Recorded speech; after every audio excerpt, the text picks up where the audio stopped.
My event occurred over a 2 or 3 day period. It wasn't all at once. I was flying missions. I was stationed in at Barbers Point Naval Air Station on the island of Oahu in Hawaii. It was in 1982, and it was during the Rim Pack exercise, military exercise, Rim of the Pacific it's called. It's the biggest military exercise in the world. They do it every 2 years, and it was my air crew. I have a whole team of guys I flew with.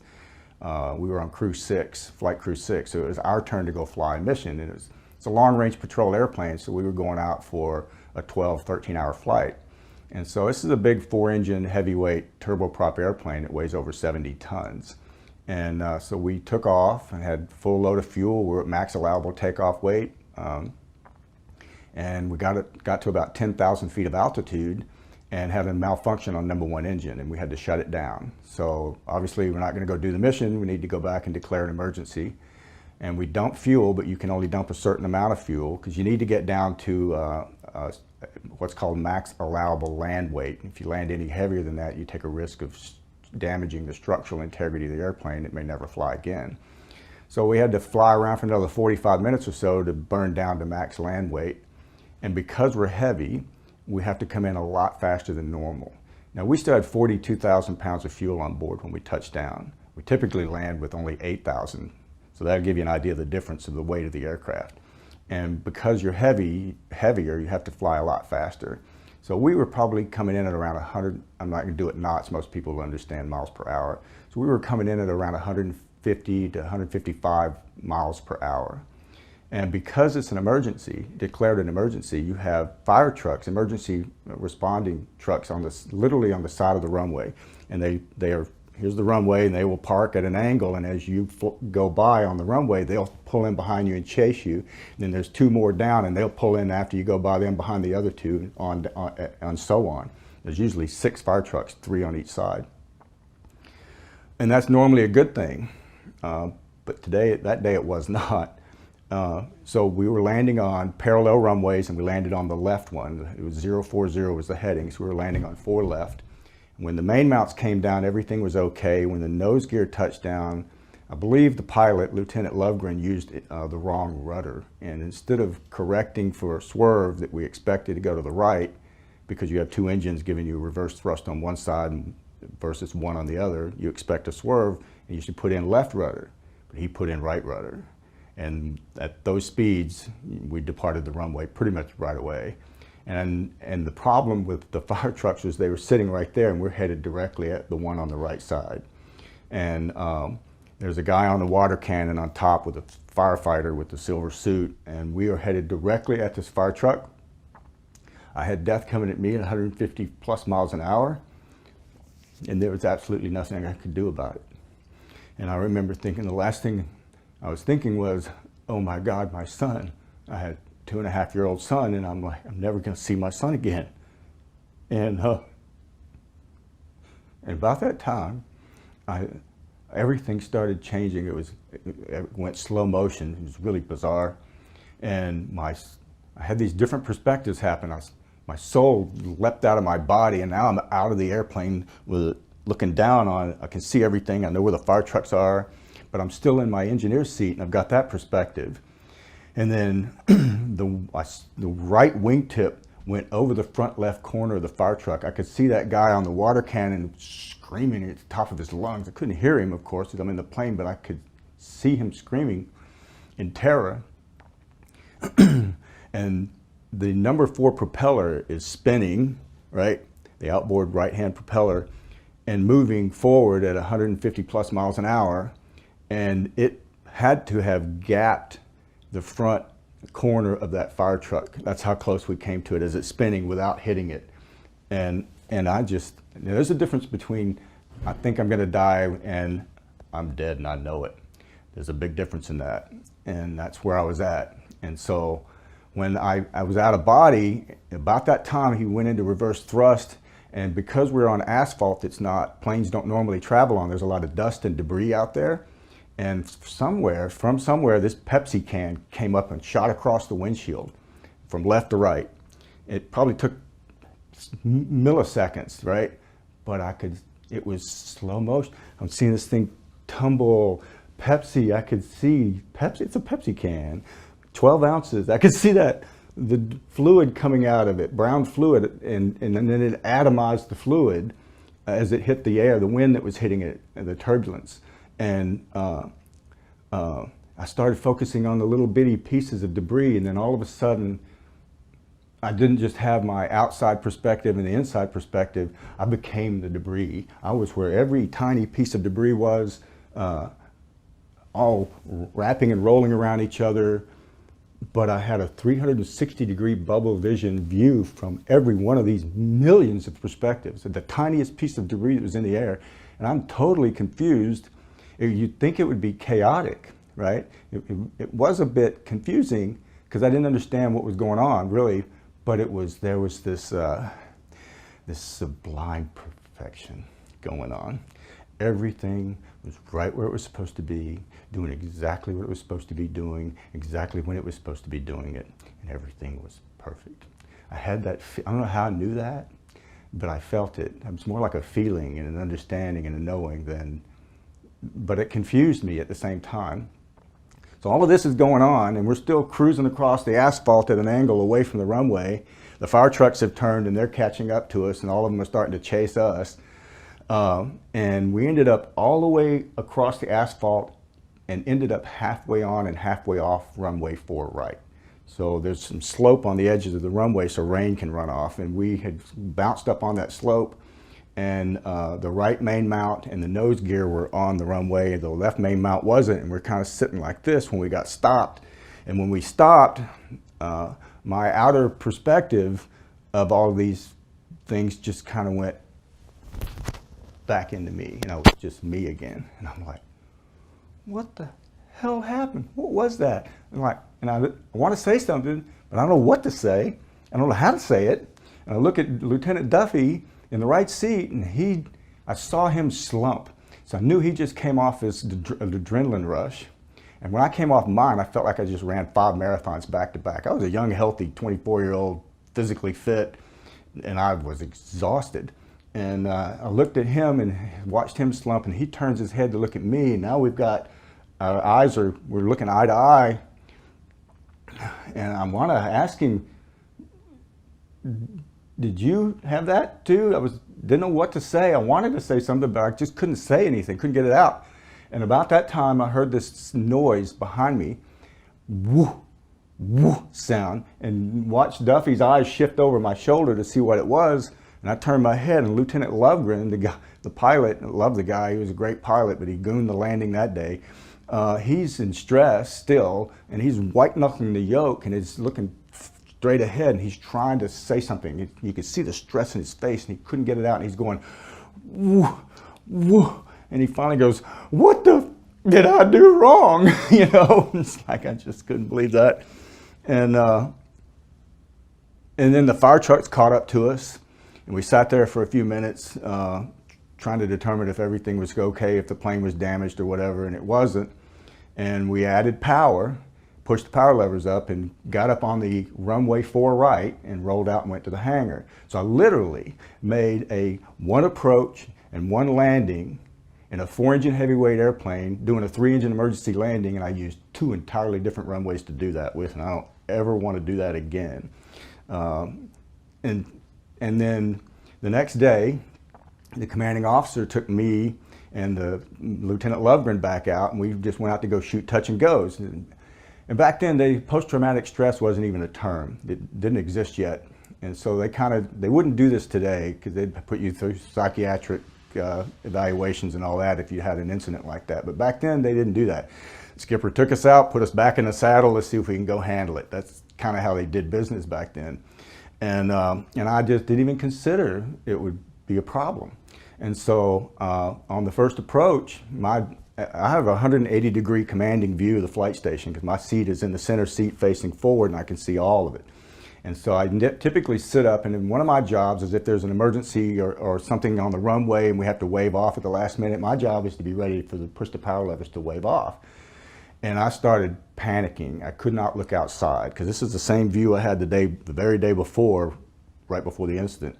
And I didn't even know what was going on. I had anxiety in a big way, and I did not, the skipper, my commanding officer, was sitting right next to me, but he's a little bit after me, just with the way our seats sit. And I bent over and put my hand on the power levers because I couldn't look outside, and I wanted it to look like I had my head in the game and I was doing my job, when what was really going on is I was freaking out. But I didn't want my skipper to know, because I knew if he knew, I'd never fly again. And after 3 or 4 landings, I had to convince myself, like, Tony, you've done thousands of landings, you got over 3,500 hours flight time. It's probably never going to happen again. You need to get your head in the game and get back to work. And I had to work through that, and after a while, I was okay. And I never had that issue again. But then the next day, on Wednesday, it was in the evening, and I think what happened in the airplane kind of prepared me or opened a doorway or something. I don't know how to explain it, but they're related. I know that, I just don't know how. And I was watching television, and we were watching a show called That's Incredible. And they had a guest on there called, his name was Leslie Lemke. You can probably look him up on YouTube. He's still on YouTube. And he had no cognitive skills beyond that of a one-day-old his entire life. And this woman had adopted him. And so she heard music late, and the reason he's on the show, they had heard music in the middle of the night one night, and she went downstairs to turn off the radio or TV. That's where she's thinking, here's Leslie playing the piano and singing gospel music with a sweet voice. And then they brought him out and introduced him, and he did that. And I was just, he had what I call a hauntingly holy voice. It just penetrated my heart, and I'm like, I'm seeing my first miracle. I knew it. I now know everything's a miracle, but I didn't understand that at 24. I'm thinking I'm seeing my first miracle. And so I went to bed that night, and I said a simple prayer of gratitude, thanking God for just genuine gratitude in my heart of letting me see a real miracle.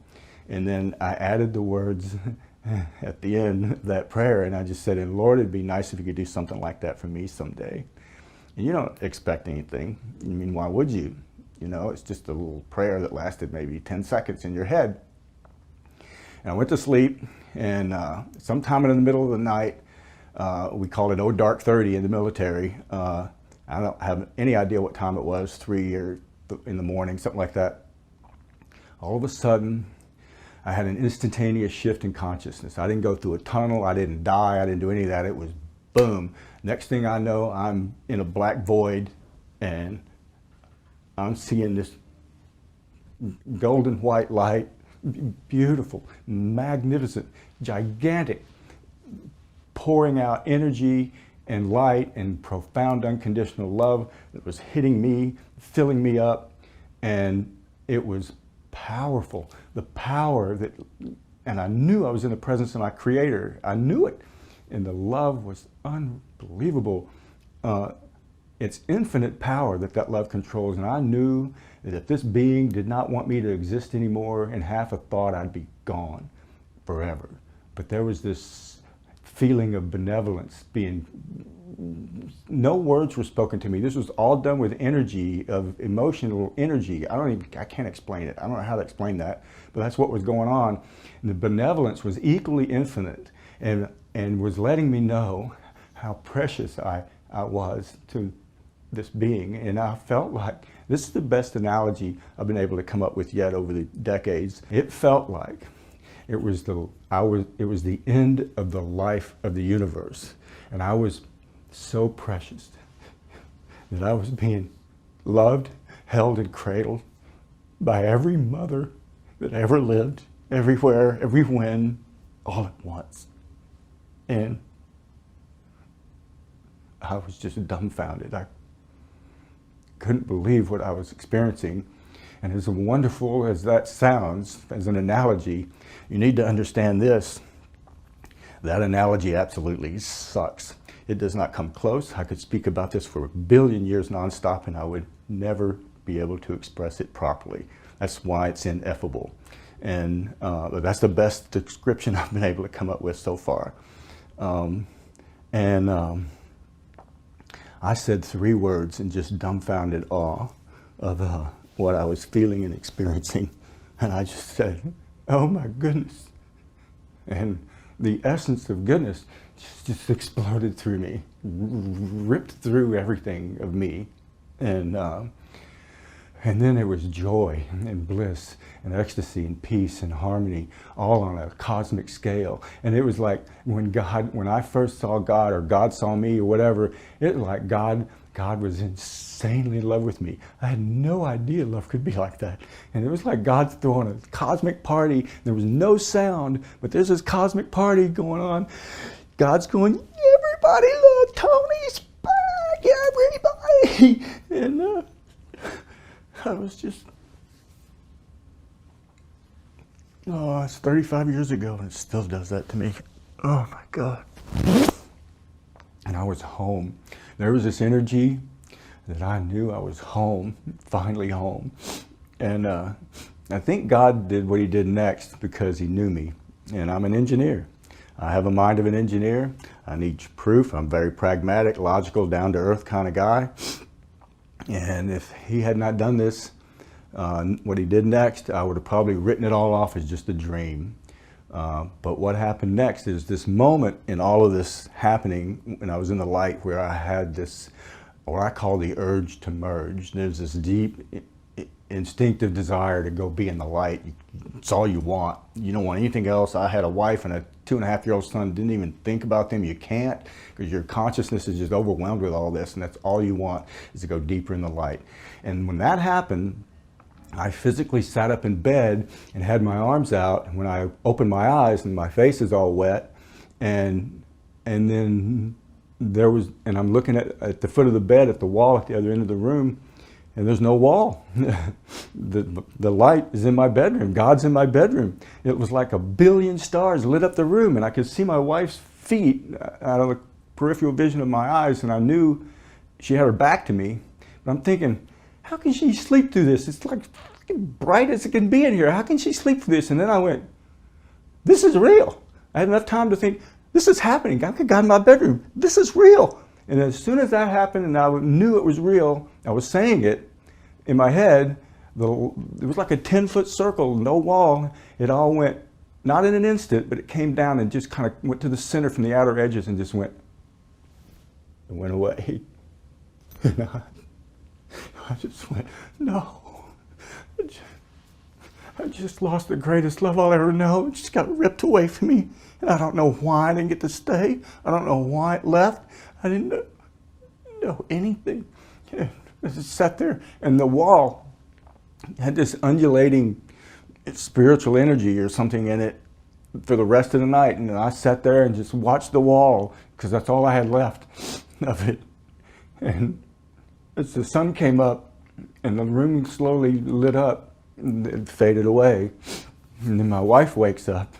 She sees me crying. She goes, what the hell's wrong with you? Oh, and I just cried. And I was finally able to tell her everything. I think she believed me, but so that next Sunday, that's when I went to the church to ask for help and got none. The guy walked away, just turned his back on me and walked away. And it was a long time before I told anybody else about it. My wife knew, but I never said anything else. But it caused problems. It was very disruptive to my life. It affected me deeply. And everything else in my life that's occurred since then, that's the foundation. There's before the light and there's after the light.